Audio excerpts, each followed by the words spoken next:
Hi hello అందరికీ నమస్తే. నేను మీ జర్నలిస్ట్ రవీందర్. వైఎస్ వివేకానంద రెడ్డి కేసుకు సంబంధించి సుప్రీంకోర్టులో కీలక పరిణామాలు చోటు చేసుకున్నాయి. జగన్మోహన్ రెడ్డి గారిని, భారతి గారిని ఇరికించాలనే ఒక కుట్ర ఏదైతే జరుగుతూ ఉందో అది సాధ్యమయ్యేలాగా వీళ్ళకి కనిపించడం లేదు. అయితే ఇక్కడ ఏదైతే వైఎస్ వివేకానంద రెడ్డి గారి కేసుకు సంబంధించి క్లోజ్ అవుతుంది అంటే క్లైమాక్స్కి వస్తుంది అనుకున్న ప్రతిసారి మళ్ళీ మొదటికే వస్తూ ఉంది. ఎందుకంటే వైఎస్ సునీత గారు పదే పదే పిటిషన్లు వేస్తున్న కారణంగా ఇప్పుడు కేసు కంప్లీట్ కావాలనుకున్నప్పుడు మొదట్లో విచారణ జరుగుతున్నప్పుడే ఆమెకు ఉన్నటువంటి అనుమానాలను న్యాయస్థానంలో ప్రస్తావించాలి. కానీ క్లైమాక్స్కి వస్తున్న ప్రతిసారి మధ్యలో దూరడం, పిటిషన్లు వేయడం. సో దానివల్ల ఏమవుతుంది, కేసు ఇంకా విచారణ ఆలస్యం అవుతుంది కదా. సో ఆ రకంగా ఈ కేసును ఆలస్యం చేయాలి, జగన్ గారి పేరు, భారతి గారి పేరు ఇందులో రావాలి, వారిని బ్లేమ్ చేయాలి. వారిని బ్లేమ్ చేస్తూ ఇటు ఎవరైతే మీకు సహకరిస్తూ ఉన్నారో వారికి మేలు జరిగే విధంగా వచ్చే ఎన్నికల నాటికి కూడా ఇది ఇలాగే లైవ్లో ఉంచి అప్పుడు కూడా వాళ్ళు ఎన్నికలు లబ్ధి పొందే విధంగా బాబాయ్ ఇప్పుడు ఆల్రెడీ అంటున్నారు కదా, గొడ్డలి పోటు, ఆ పోటు, ఈ పోటు అని చెప్పి మళ్ళీ దీన్నే ఒక అస్త్రంగా వాడుకోవాలని చెప్పి, చెల్లిని మోసం చేశారని చెప్పి ఇట్లా రకరకాలుగా రాజకీయ కోణంలో వాడుకోవడానికి చేస్తున్నటువంటి ఒక ప్రయత్నం. అది నిజం అనుకోవడానికి బలమైనటువంటి ఉదాహరణ ఏంటి, ఇక్కడ ఈమె తరపున సుప్రీంకోర్టులో కేసు వాదిస్తున్నటువంటి లాయర్ సిద్ధార్థ్ లూత్రా, చాలా కాస్ట్లీ లాయర్. ఆయన చంద్రబాబు నాయుడు గారికి ఆస్థాన లాయరు. ఆయన ప్రతి కేసులో ఆయనే వాదిస్తూ ఉంటాడు. అఫీషియల్గా జీవోలు రిలీజ్ చేసి ఆయనకు ప్రజల సొమ్ము ఆయనకు ఇస్తూ ఉన్నారు కేసులు వాదిస్తున్నందుకు. ఇదంతా ఒక డ్రామా అనేటువంటిది ఇక్కడ చాలా క్లియర్. ఇది డ్రామానే, ఈమె కావాలని ఈ కేసుని ఇంకా పొడిగిస్తుంది, కావాలనే విచారణ కంప్లీట్ కాకూడదు అనేటువంటి విషయానికి సంబంధించి సుప్రీంకోర్టులో ఈరోజు జరిగినటువంటి పరిణామాలు కూడా ఒక పెద్ద ఎగ్జాంపుల్. ఎందుకంటే ఆల్రెడీ సిబిఐ ఇంతకుముందే చెప్పేసింది ఇంకా దీనిలో విచారించడానికి ఏమీ లేదని చెప్పేసింది.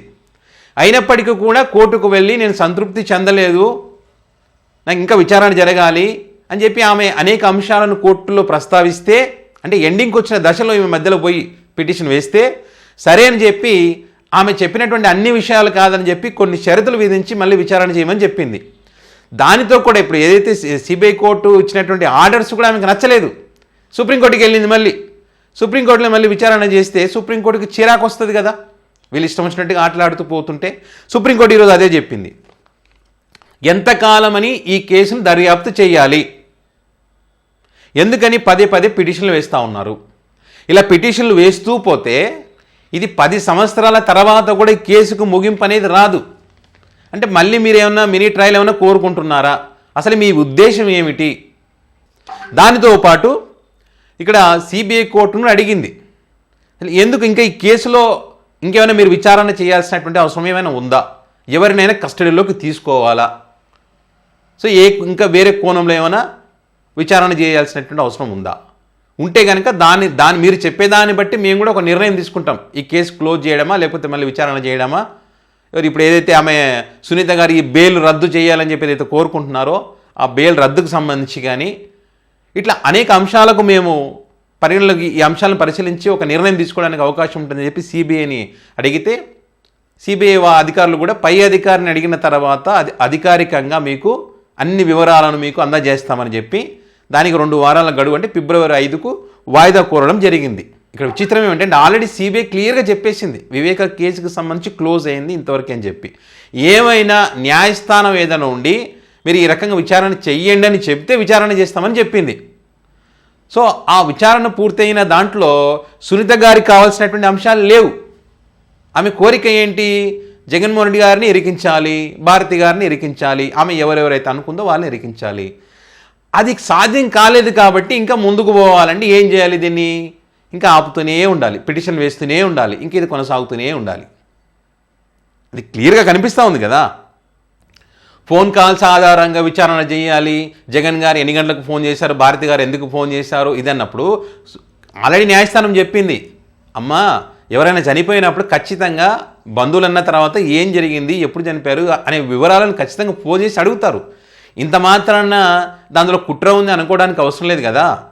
అట్లంటే ఆ టైంలో అందరూ ఫోన్లు చేసి ఉంటారు, వాళ్ళందరినీ కూడా దీంట్లో చేర్చాలా, వాళ్ళందరూ కూడా శిక్ష వేయాలా, అలా ఉండదు కదా. దానికి ఒక ఆధారం అనేది ఉంటుంది. వీళ్ళు కుట్ర చేశారా లేదన్న దానికి సంబంధించినటువంటి కొన్ని అంశాలను పరిగణలోకి తీసుకొని నిర్ణయం తీసుకుంటారు. అంతే తప్ప ఇప్పుడు ఆ వ్యక్తి నీకు నచ్చలేదని చెప్పి ఆ వ్యక్తి వాళ్ళకి ఫోన్ చేశాడు చనిపోయినప్పుడు అని చెప్పి వాళ్ళని అరెస్ట్ చేసి బొక్కలు వేసేస్తారా? సో ఇట్లా ఆమె ఏదైతే కోరుకుందో వాటన్నిటిని కాదని చెప్పింది. వాస్తవంగా చెప్పాలంటే సునీత గారు ఇట్లా పదే పదే పిటిషన్లు వేస్తున్నటువంటి తరుణంలో ఆమె మీద అనుమానాలు పెరుగుతూ ఉన్నాయి.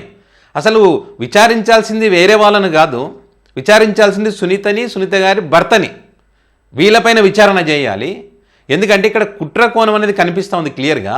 ఎవరైతే దస్తగిరి ఉన్నాడో దస్తగిరికి వీళ్ళు సహకరిస్తూ ఉన్నారు, ఆర్థికంగా సహకరిస్తున్నారు, అన్ని రకాలుగా సహకరిస్తున్నారు. ఇది పిటిషన్లు వేసుకుంటూ పోతే దస్తగిరి ఇంకా బయటే ఉంటాడు. ఇంకా దానికి తోడు వివేక్ గారి రెండవ భార్య ఇచ్చినటువంటి స్టేట్మెంట్ కూడా ఉంది. సో ఆ స్టేట్మెంట్లో వీరి పాత్రనే ఉందనేటువంటిది క్లియర్గా కనిపిస్తూ ఉంది. సో కాబట్టి ఖచ్చితంగా ఆ కోణంలో విచారణ జరగాలి. ఆ కోణంలో విచారణ జరిగితేనే వైఎస్ వివేక కేసుకు సంబంధించి ఒక క్లారిటీ వస్తుంది. అది వదిలేసి ఎవరి మాటలో విని జగన్ గారిని ఇరికించాలి, భారతి గారిని ఇరికించాలని ప్రయత్నం చేస్తానే ఉంది ఆమె.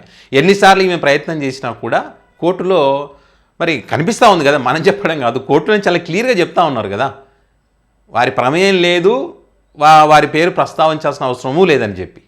కేంద్రంలో అధికారులు ఉన్నారు కదా, ఏదో ఒకటి చేసి ఇరికించాలని ఒక గట్టి ప్రయత్నం చేస్తున్నట్టుగానే కనిపిస్తూ ఉంది. సో న్యాయస్థానాల విధంగా నమ్మకం ఉంది. సో వీళ్ళు చెప్పిందంతా చేసుకుంటూ పోతుందని చెప్పి ప్రజలు ఏమి అనుకోవడం లేదు. సరే, ఏదేమైనా ఈమె ప్రయత్నాలన్నీ విఫలమవుతున్నటువంటి అభిప్రాయాలు అయితే ఉన్నాయి.